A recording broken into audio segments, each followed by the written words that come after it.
It's Brian Preston, the money guy.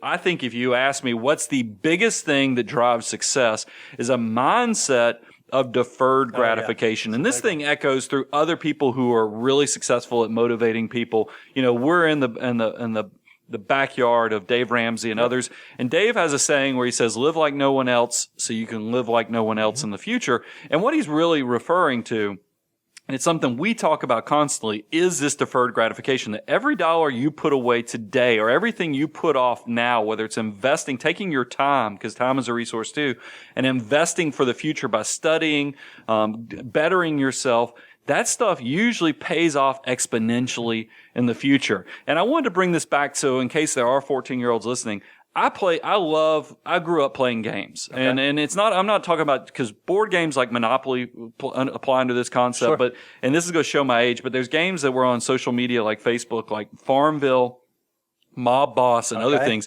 All these, and I had a game back on Intellivision years ago. People either had 2600, Atari 2600 or the Intellivision.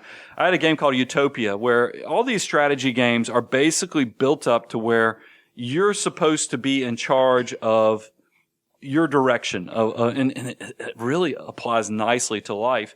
And all these games, here's the thing, they create distractions. They're always like Mob Boss. I got really hot and heavy on Mob Boss. Sure. What they want you to do, the temptation is they want you to go buy the cool guns, the cool cars, all the cool things that if you were a mobster you'd think would be fun. Right. But if you really want to win the game, the best thing you can do is go acquire as many resources and income-producing assets as possible, whether it's, you know, a shop that's going to create income for your growing empire. Farmville, you want to plant more crops. Sure. Monopoly, you want to buy as much property as possible. All those things are deferred gratification, the fact that you're investing in the future. You don't get an immediate benefit. You're not getting to do the cool stuff in the beginning, but once the assets start growing upon themselves, it does allow you to create and go buy all the cool stuff, but you had to kind of defer that for many years before you got to jump and do the fun part that comes with it. So you're saying one of the most important things is getting that baseline established, because once you have that, then it can kind of build upon itself. What I think is really interesting is this isn't just a financial concept. I mean, how many times do we see young folks who either squandered their freshman year in high school or freshman year in college, and those bad decisions kind of followed them around all the way throughout because they weren't willing to establish the baseline of good grades so that they could, you know, maybe take it easier, have more fun later on. It ties in because show prep, guys, by the way, is I write up some things, Bo adds a few things, but we don't actually we don't actually go back and read. So when you say things, it really does trigger things of what I'm thinking.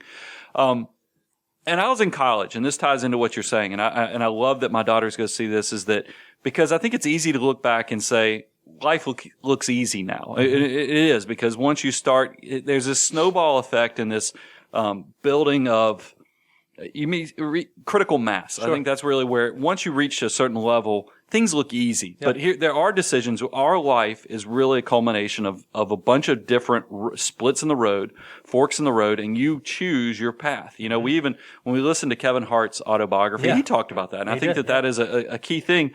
I know in college, I was having a great time in college. And, you know, I did it very responsibly, but also still had a great time going out and doing things. But when I switched to an accounting degree, an accounting major, a lot of my friends from college are like, what are you doing? You know, that's harder. You know, it's you're not going to be able to go out as much. You're not going to be able to do as much. And it's true. I mean, I missed out. I had my college roommates, one of them married a girl from the French Quarter. I mean, lived in the French Quarter. She grew up in the French Quarter. So they went to every Mardi Gras. I didn't get to go to any Mardi Gras because I was deferring for this future. Yeah. And I tell that because I think that it's an important concept, that it's not just a money thing. It could be whether you choose a major in college. It could be whether you're studying extra or taking a harder course load opting for in high school, AP courses or honors courses.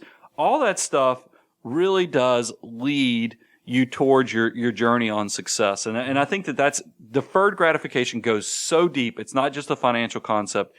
It goes all parts of your life. So it's important to do that.